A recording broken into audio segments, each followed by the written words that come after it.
এতগুলা টাকা মাতালা ছিল আমারিতে রাখার জায়গায় ফ্রিজে রেখে গেছে। আমার মনে হয় কি হাসান এই বাড়ির মালিক আছে না, ব্যাংকের মালিক ছিল, নাহলে এতগুলা টাকা কেমন নাইব? এই এতগুলা টাকা তুমি রাহনের ব্যবস্থা করো। চলো কাম করি, তুমি এমনি ঢালো এনে রেখে দেখে দেওয়ার আগে চলো চলো। এতগুলা টাকা লয়ে ভেঙে যাবে কেমনে? হ্যাঁ, জ্যান থেকে পারো একটা বড় বস্তা নিয়ে আসো, ওই বস্তায় সবটি টাকা বইরা আমরা লয়ে যাবো। ভালো কথা কইছো তো, ইলা তোমার মাথায় বুদ্ধি আছে। দাঁড়াও লইতেছি, দাঁড়াও না। আম্মা, আমি আর হাসানে একটা বাড়ি ঢুকছি, বাড়ি ঢুকে দেখি মা টাকা আর টাকা, টাকা ফ্রিজের মধ্যে মেলা টাকা। মা আমি হাসানের পাঠাইছি, কইছি জানতে পারো একটা বড় বস্তা নিয়ে আইও, এই বস্তায় সব টাকা বইরা আমরা লয়ে আইতাছি। মা তোরা ছোট মানুষ, এত টাকা লই আইস না, আমি আইতাছি। ভাই বস্তা আছে, বস্তা কি রাখবেন আমার এখন? টাকা রাখুন, টাকা। এলন এত বড় অবস্থা নাই, 100 টাকা দেন। মা গো মা, কত টাকা! পুরো ঘর ভর্তি টাকা, যেদিক টাকাই সেদিক টাকা।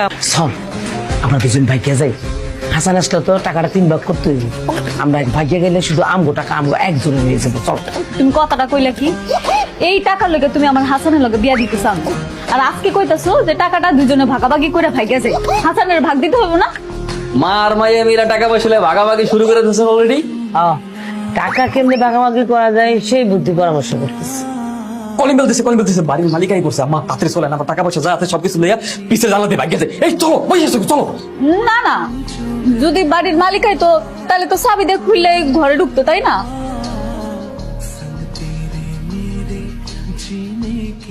বাড়ির মালিক কে? বাড়ির মালিক আমার খালু। তার রাখেন। স্যার হয়তো দেশে নাই, সৌদি থেকে গেছে। আচ্ছা, এই বাড়ি থেকে দোকানে বস্তা আনতে গিয়েছিল কে? স্যার আমি গেছিলাম স্যার। বস্তা কি রাখবে? বস্তার ভিতরে মানে স্যার আমি বলতেছি, স্যার আমি দেখছি খালু একটু বিরাট বড় লোক, হ্যাঁ যাওনের আগে আমাকে এত সবজি কিনে দিয়ে গেছে, আলু পটল সিম বরবটি, এগুলো রাহনের জায়গা নেই, আমরা মানুষ হয়েছি 2 জন। পরে কইলাম কি যে দোকানে যাও, দোকানে গিয়ে একটা বড় বস্তা নিয়ে আসো, বস্তায় করে সবকিছু গ্রামে পাঠাই দিব। কিন্তু আমি শুনলাম তুই নাকি দোকানদারে বলছস বস্তায় টাকা রাখবি। দোকানদারের লোক ফাইজলামি করছিল, একটু মস্কারি করছিল। এই সব বিষয় নিয়ে ফাজলামি করবি না। ঢাকায় একটা ব্যাংকে টাকা দিয়েছে, টাকা পয়সার বিষয় নিয়ে আর জানি এরকম ফাজলামো না শুনে, ঠিক আছে? হ্যাঁ আম্মা কই? আমার তো মনে হয় বাসায় নাই। আম্মাই বাসায় নেই মানে এখন হইবি নাকি? আমরা কল দিয়ে জিগাও কই আছে? আপনার ডায়াল নম্বরটি